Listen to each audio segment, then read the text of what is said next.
밤마다 몇 번씩 깨서 화장실 다니느라 제대로 숙면 못하신 경험 있으시죠? 요즘 아침이 더 피곤하신가요? 혹시 매일 새벽 3시, 4시쯤 되면 눈이 저절로 떠지고 또 화장실부터 찾게 되진 않으셨나요? 안녕하세요. 비뇨기과 전문의 송상일입니다. 40년 넘게 수많은 환자분들을 진료해 오면서 제가 진료실에서 가장 많이 들은 말이 이겁니다. 원장님, 밤에 자다가 소변 때문에 서너 번은 꼭 깹니다. 그래서 낮에도 너무 피곤해요. 이 말을 하신 분들 대부분이 그동안은 그냥 나이 때문이라며 참고 살아오셨습니다. 어쩔 수 없다고 생각하셨던 거죠. 하지만 아닙니다. 이건 고칠 수 있는 문제입니다. 아, 잠깐만요. 지금 바로 오른쪽 아래 무료 구독 버튼 눌러주세요. 여러분의 푹 자는 잠이 걸린 문제니까요. 오늘 이 영상을 끝까지 보시면 병원비 한 푼 안 들이고도 밤에 깨지 않고 7시간 이상 편안하게 주무실 수 있습니다. 지금부터 제가 직접 환자분들께 써보고 효과가 있었던 방법들을 알려드릴게요. 여러분의 밤이 바뀌면 삶 전체가 달라집니다. 선생님, 그냥 밤에 한 번쯤은 다들 깨지 않나요? 이 질문 진료실에서 참 많이 듣습니다. 그럴 때 저는 아주 단호하게 말씀드립니다. 아닙니다. 정상은 밤새 한 번도 안 깨는 겁니다. 우리 몸은 밤에 푹 자야 회복하고 면역력도 키워지고 기억도 정리합니다. 그런데 소변 때문에 잠에서 깨는 순간 이 모든 생리적 작용이 멈춰버립니다. 의학적으로 말하면 하루 중 잠자는 시간 동안 한 번 이상 소변 때문에 깨는 상태를 야간뇨라고 부릅니다. 한 번이면 괜찮을 것 같죠? 그런데요, 단 한 번만 깨도 수면의 질은 급격히 떨어지고 그게 매일 반복되면 기억력 저하, 면역력 저하, 우울감 증가, 낙상 위험까지 생깁니다. 제가 진료했던 73세 박화자 어르신이 계십니다. 이분은 1년 전부터 매일 밤 3번 이상 화장실에 가셨습니다. 피곤하니까 낮에는 누워만 계시고 기운이 없어 산책도 못 나가셨죠. 어느 날 화장실 가시다가 그만 넘어지셨습니다.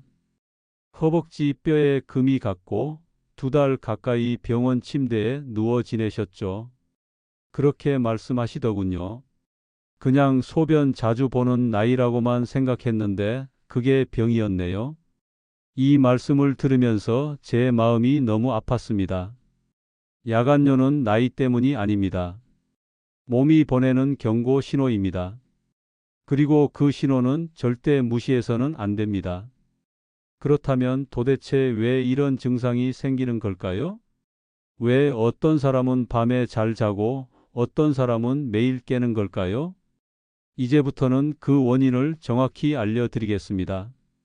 원인을 알면 해결 방법도 보이니까요. 자, 이제 어떤 실천부터 시작하면 좋을지 정리해 드릴게요.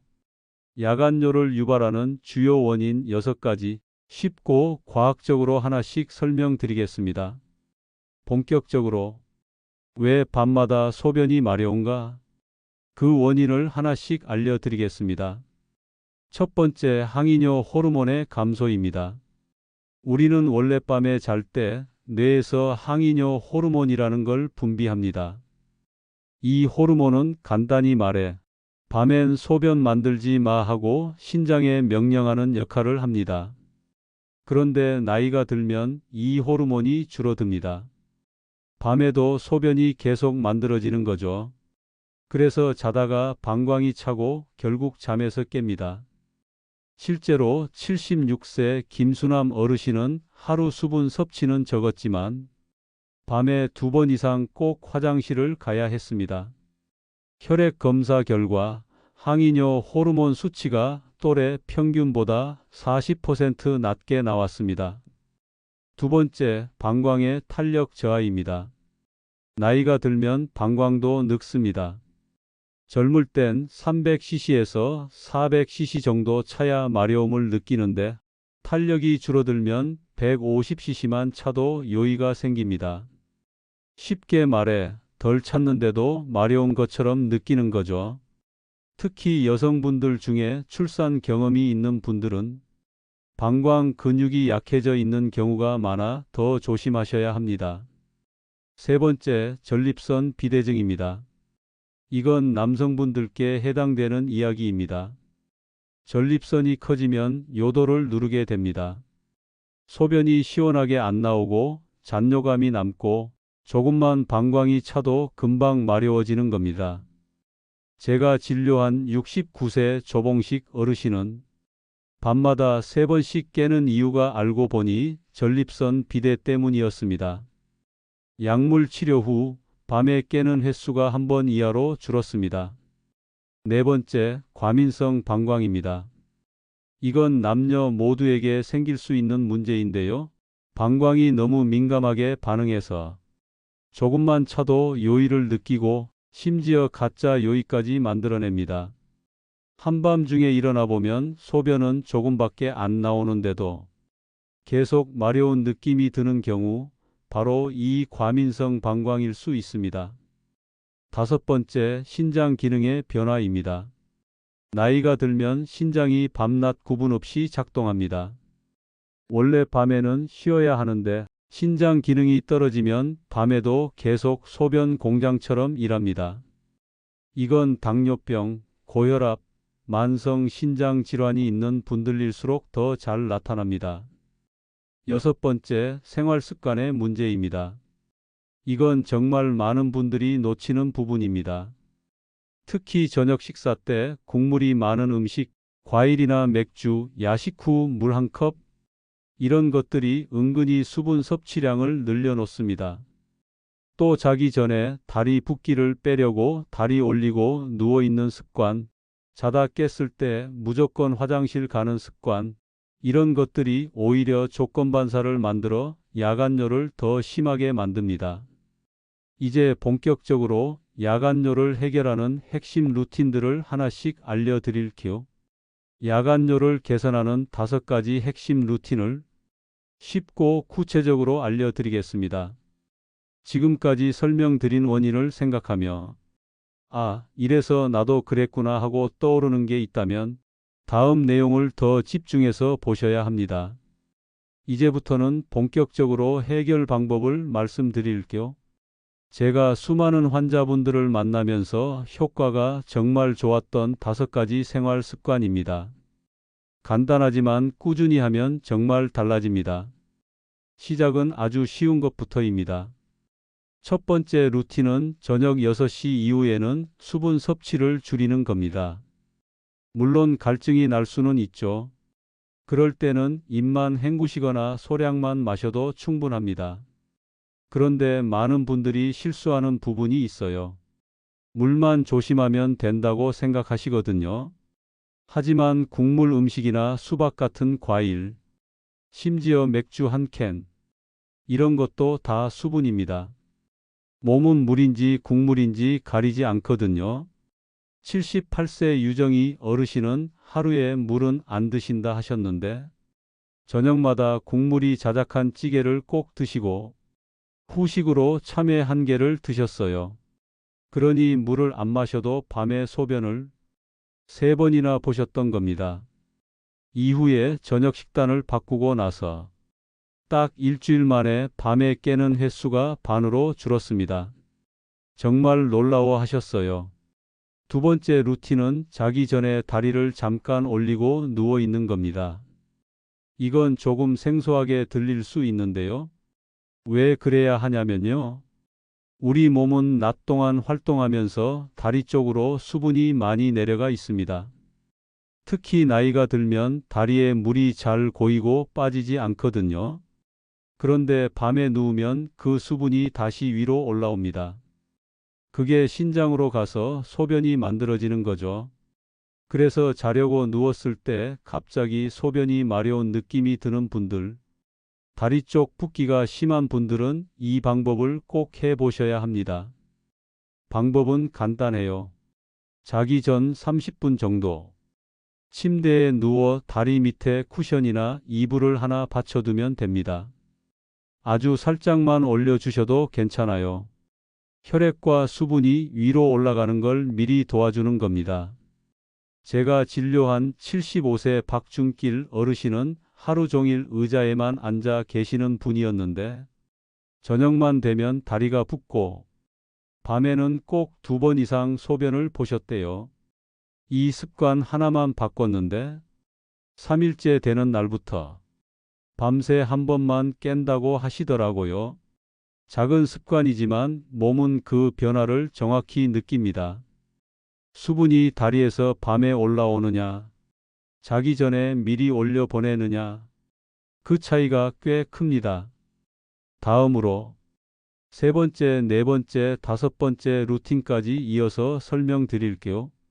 하나씩 따라 하시다 보면 어느새 당신의 밤이 정말 편안해질 겁니다.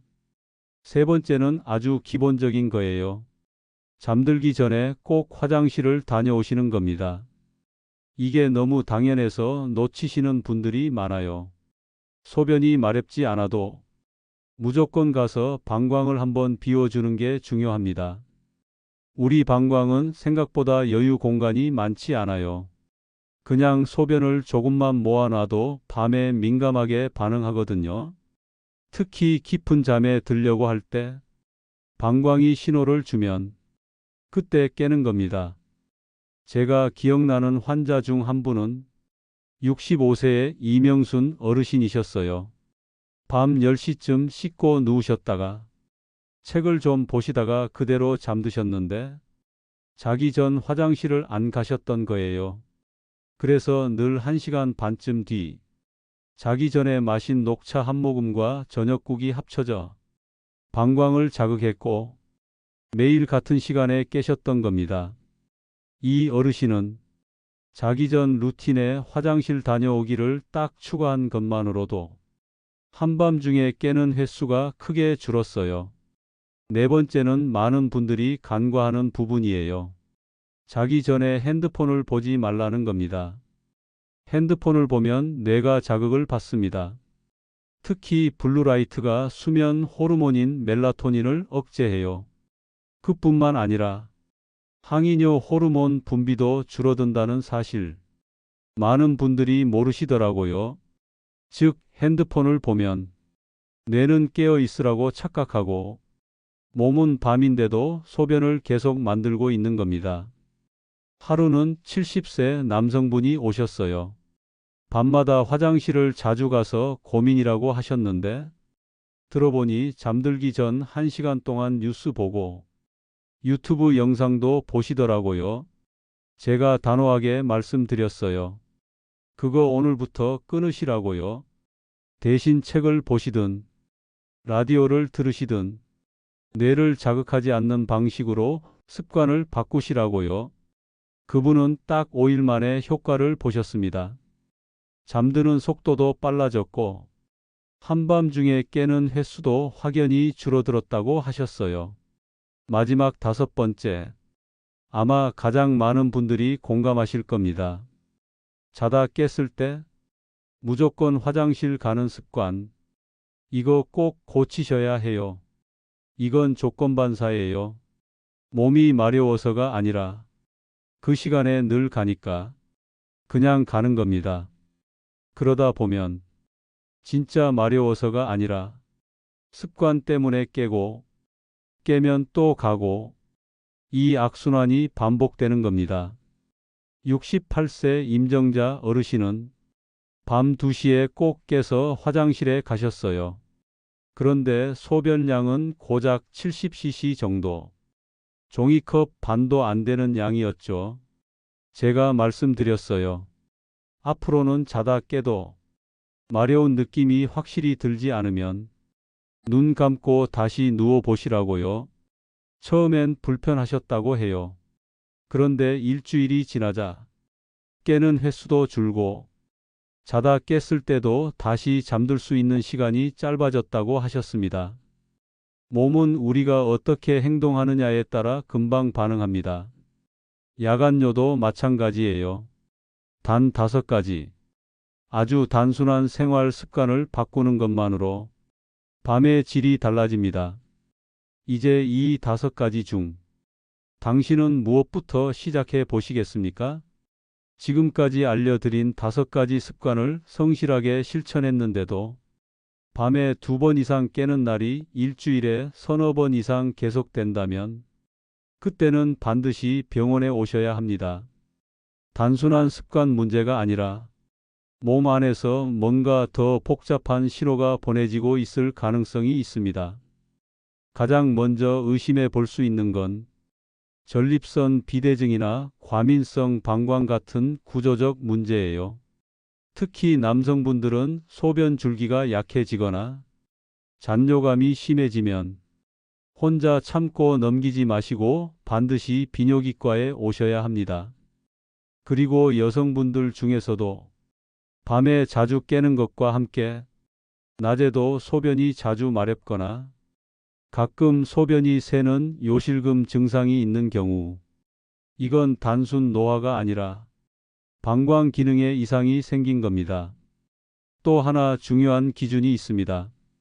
자다가 자꾸 깨는 것뿐 아니라 다리에 붓기가 심하거나 낮에도 자주 피곤하고 무기력하다면 신장 기능을 확인해 봐야 합니다.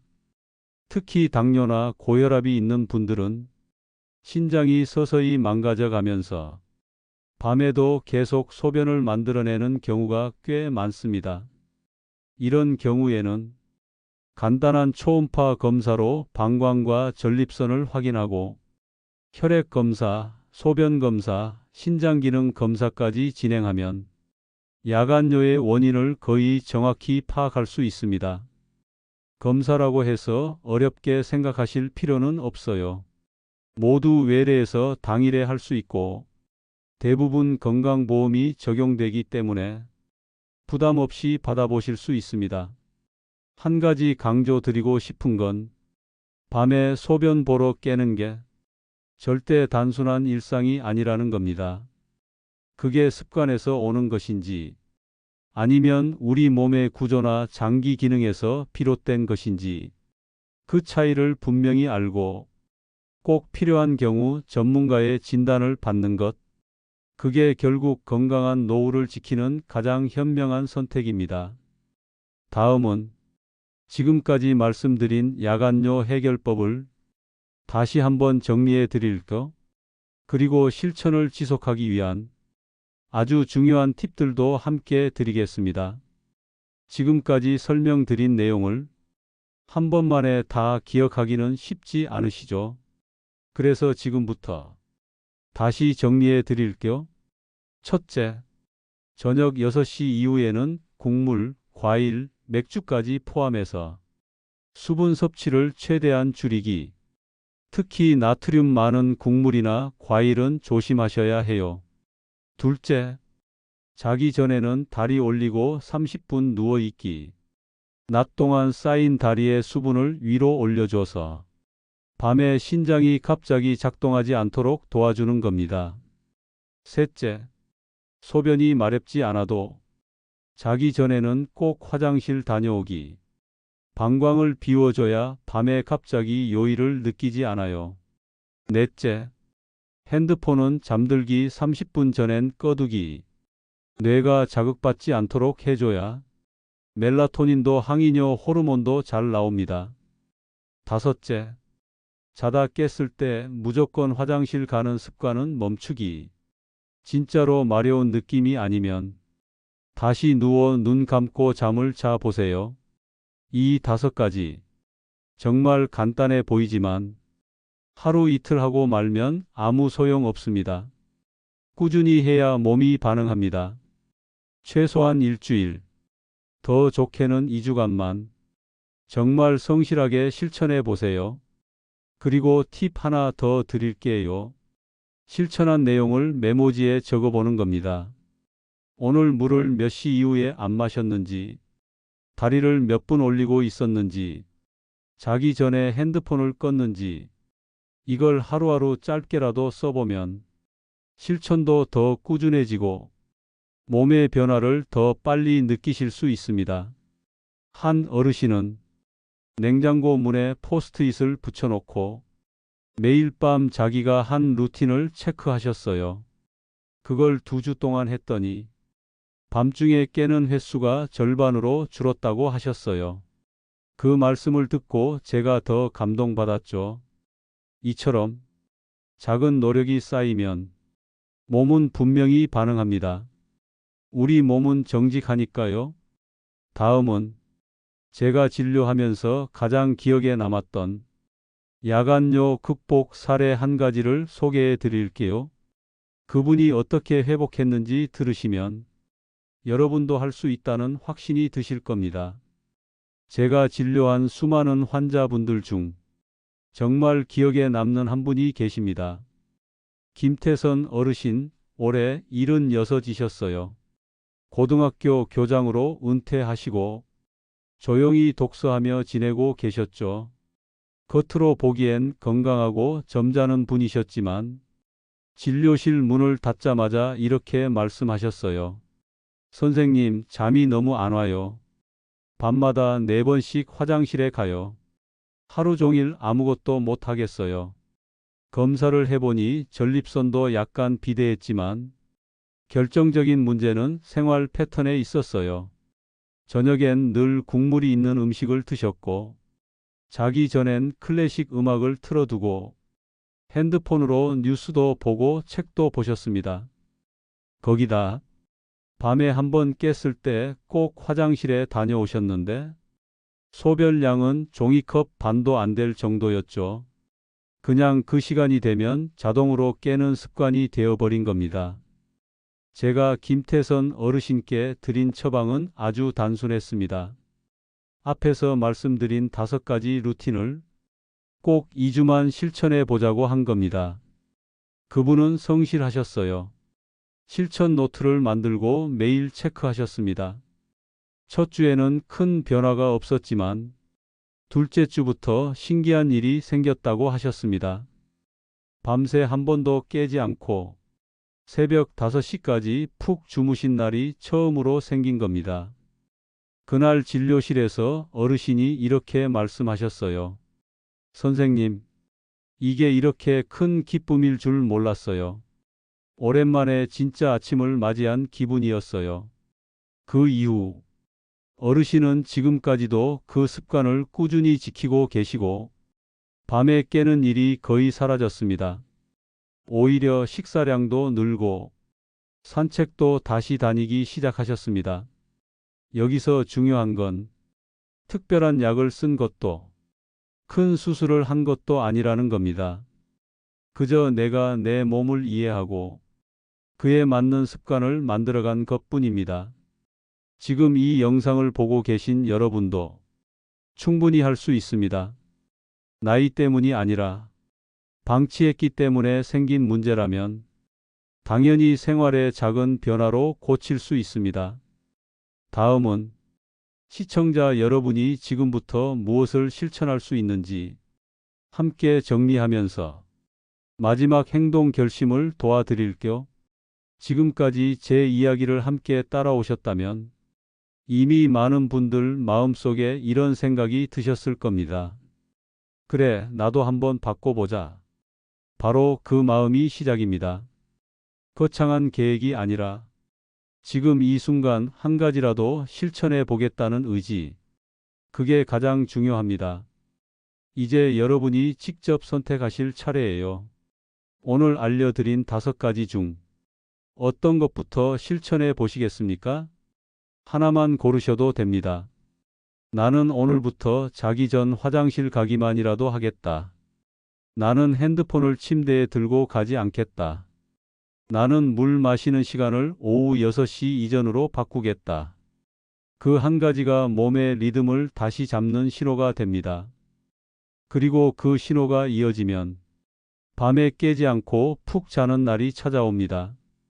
혹시 오늘 이 영상을 보시고 작은 변화라도 실천해 보실 계획이 생기셨다면 댓글로 남겨주세요. 나는 오늘부터 루틴 3번을 실천하겠습니다. 나는 다리 올리기를 꼭 해보겠습니다. 이렇게 쓰는 것만으로도 그 결심은 훨씬 오래 갑니다. 또 댓글을 보면서 다른 분들의 노력을 함께 응원할 수 있습니다. 혼자만 겪는 일이 아니라는 걸 알게 되는 것도 큰 힘이 됩니다. 저도 틈날 때마다 여러분 댓글을 하나하나 읽고 도움이 될 수 있는 이야기를 더 드리겠습니다. 당신의 밤이 다시 편안해지는데 필요한 건 거창한 치료가 아닙니다.